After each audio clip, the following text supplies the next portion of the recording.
अवघे काही तास शिल्लक असताना राज्यातील 3 नगर परिषदांच्या निवडणुकीला ब्रेक। बारामती, फलटण आणि महाबळेश्वर नगर परिषदेची निवडणूक पुढे ढकलली। निवडणूक अर्जातील त्रुटींवर घेण्यात आला होता आक्षेप।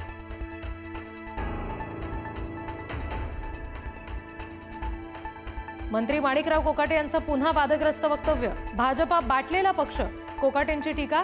शेतकऱ्यांना कर्ज देऊ नका, फुकट दिलं की गोंधळ होतो, कोकाटेंचं पुन्हा वादग्रस्त विधान।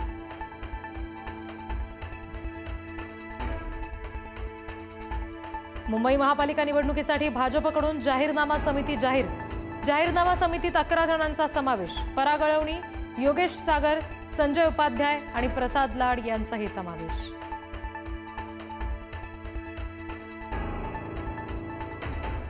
भाजप प्रदेशाध्यक्ष रवींद्र चव्हाण यांचा मनसेला डोंबिवलीमध्ये धक्का। मनसेचे जिल्हाध्यक्ष आणि माजी नगरसेवक भाजपात, प्रकाश भोईर आणि त्यांच्या पत्नी सरोज भोईर भाजपात।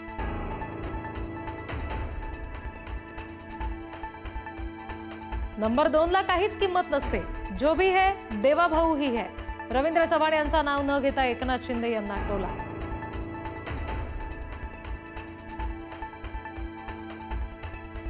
नगर परिषद, नगर पंचायत निवडणुकीच्या प्रचाराचा आजचा सुपर संडे। उद्या प्रचाराच्या तोफा थंडावणार।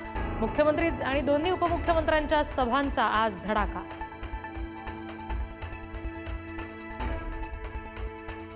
डॉक्टर गौरी गर्जेनंतर माझा बळी जाणार, डॉक्टर स्नेहल घुगे या विवाहितेचा दावा। 3 वर्षांपासून छळ सुरू असल्याचा गंभीर आरोप। नवऱ्याचे विवाहबाह्य संबंध, मारहाण करून 11 महिन्यांपासून नवरा बेपत्ता, पीडित महिलेचा आरोप। सोन्याच्या दरात काल एका दिवसात तब्बल 4450 रुपयांची वाढ। सोन्याचा दर जीएसटीसह प्रतितोळा 1,31,000वर, तर चांदीच्या दरामध्ये तब्बल 13,850 रुपयांची वाढ।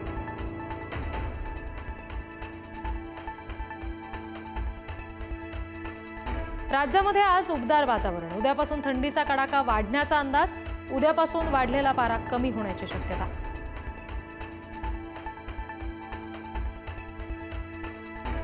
मुंबईची हवा श्वास घेण्यास अयोग्य, वायू प्रदूषणाचे नियम धाब्यावर। मुंबईतील 1000पेक्षा अधिक बांधकाम प्रकल्पांचे सेन्सर्स बंद। पालिका प्रशासनाच्या भूमिकेवर प्रश्नचिन्ह।